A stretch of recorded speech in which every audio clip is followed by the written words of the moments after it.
Di kaki perbukitan Kecamatan Pleret, Kabupaten Purwakarta, terbentang Desa Gandasoli, sebuah desa yang hidup seirama dengan hamparan sawah yang luas dan hijau. Sekitar 70% wilayah desa ini berupa persawahan dan kebun, menjadikannya salah satu desa pertanian terluas di wilayah Pleret. Bagi lebih dari 3.000 penduduknya, sawah bukan sekedar lahan, melainkan sumber penghidupan dan warisan turun-temurun.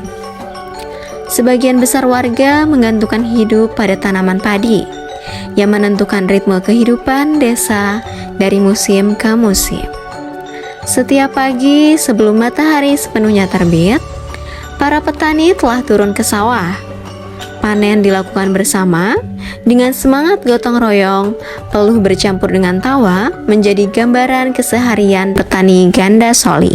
Usai panen, sawah kembali disiapkan, tanah dibajak, air dialirkan, dan benih padi ditanam dengan harapan baru. Proses ini terus berulang, mencerminkan ketekunan dan pengetahuan lokal yang diwariskan.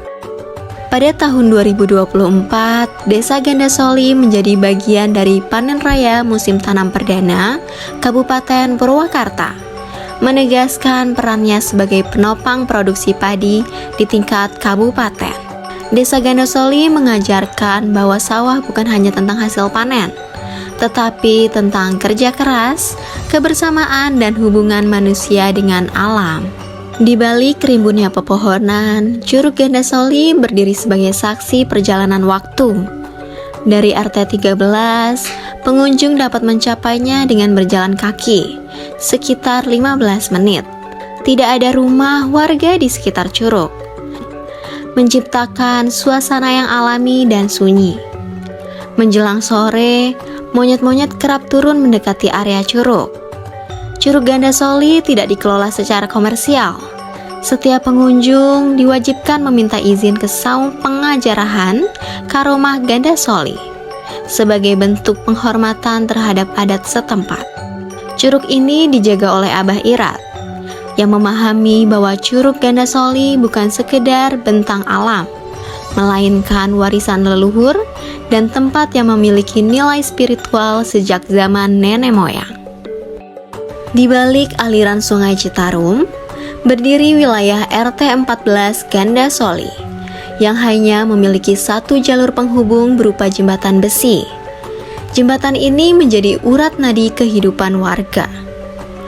Dahulu jembatan kayu, kemudian diganti menjadi jembatan besi pada tahun 2006 setelah banjir besar. Hingga kini, jembatan tersebut hanya mampu menahan beban terbatas dan terakhir diperbaiki secara swadaya oleh warga. Sebagian besar warga menggantungkan hidup pada pertanian padi. Dengan satu akses dan keterbatasan fasilitas, warga tetap bertahan menjaga kebersamaan dalam kehidupan sehari-hari. Di Desa Gandasoli terdapat kawasan Makam Eyang Gandasoli yang menyimpan jejak sejarah dan nilai spiritual. Kawasan ini menjadi tujuan ziarah masyarakat dengan akses yang relatif mudah dan lingkungan yang masih asri. Tidak jauh dari makam tersebut terdapat sumur siuk yang dipercaya sebagai nilai historis dan spiritual oleh masyarakat setempat.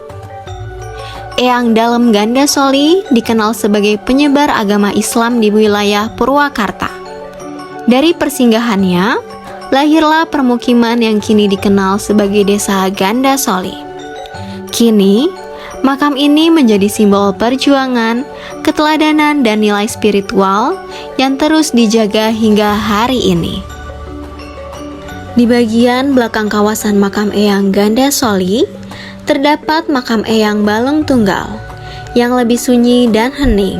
Akses menuju makam hanya dapat ditempuh dengan berjalan kaki. Di sekitar makam terdapat tempat pensucian awak yang dipercaya sebagian peziarah sebagai sarana pembersih diri, dengan tetap disertai doa dan keyakinan kepada Allah Subhanahu wa Ta'ala. Seluruh kawasan dirawat oleh juru kunci setempat sebagai bagian dari amanah leluhur.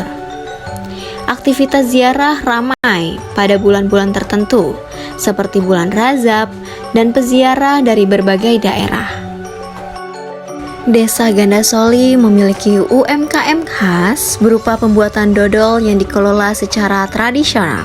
Dalam satu kali produksi digunakan sekitar 18 liter bahan baku dan menghasilkan kurang lebih 100 buah dodol.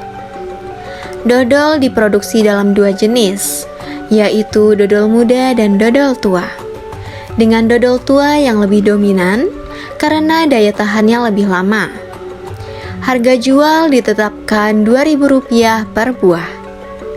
Distribusi dilakukan langsung ke Pasar Jokowi dan Pasar Citeko, bahkan telah menjangkau luar Jawa.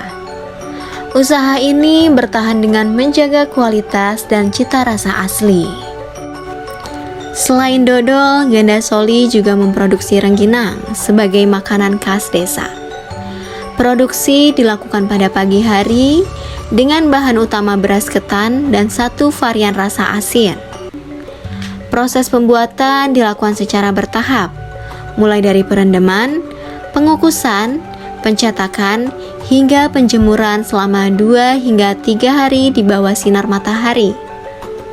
Rengginang dipasarkan ke toko-toko dan pasar sekitar dengan harga yang terjangkau. Desa Gandasoli bukan sekedar nama di peta. Ia hidup dalam langkah petani di pagi hari, dalam sunyi curug dijaga dalam adat, dalam doa-doa yang dipanjatkan di tanah leluhur, dan di tangan-tangan yang setia mengolah hasil bumi. Di desa ini waktu berjalan perlahan, namun makna tumbuh dengan kuat. Alam, manusia, dan sejarah saling terikat dalam satu kehidupan yang sederhana tetapi penuh arti. Gandasoli mengajarkan bahwa yang bertahan bukan selalu yang paling berubah, melainkan yang mampu menjaga jati diri dan nilai di tengah dunia yang terus bergerak.